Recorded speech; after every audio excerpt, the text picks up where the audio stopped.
Hello guys. Kumbati na sa niya akong amigo no na naglakaw na ni padungad do sa unasan, nagbitbit ni siya sa kanong mais. Kay bahala ko ng mais basta ang gugma tamis. Kumbati kini ako pick up siya ngadto sa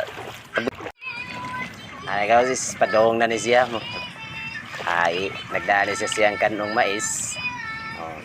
Tara dol-dol na siya sa patpatan. Pagani ka pangin na sa kuha na ka nagbati, grabe gini akong amigo. Kumbati kaya po ni siya iyan ni isang atang kanong mais, yun na niyan sinilas. Kay para di makaon sa ibis. Kumbati kay tanan kay maro pa ni akong sila naligan sa pagkuha og mga bata ba. Pick up gyud ako. Kay Armarilas Mactan ba para manginhas. Okay, kis-kis yung bata ni ron.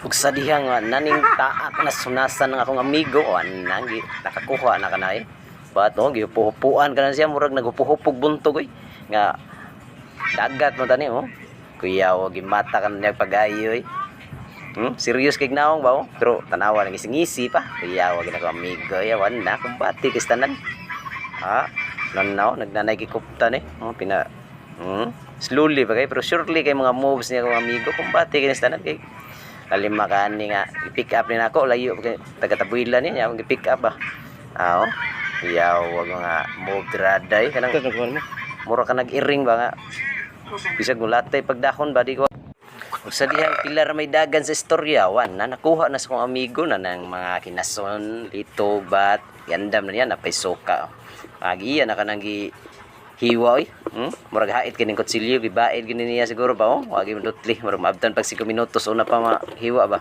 gasan niya gamay akong bati kis tanan may kami ug sa dihang naabot na gid ang among gikahinaman na kining pagkawan na kubkub na namong bahaw ba nang mais nga kanon na papha na kanay narang kinilaw gitimplada sa kong amigo nga kuya kanang tinimpla nga wadiri didto higupon ka ng suka nagtuo siya ka ng sabaw ba pero ngaslo pas naong na kisi-kisi pinalingi-lingi kuya kay tirada akong amigo ako kameraman kitawon ko niya akong amigo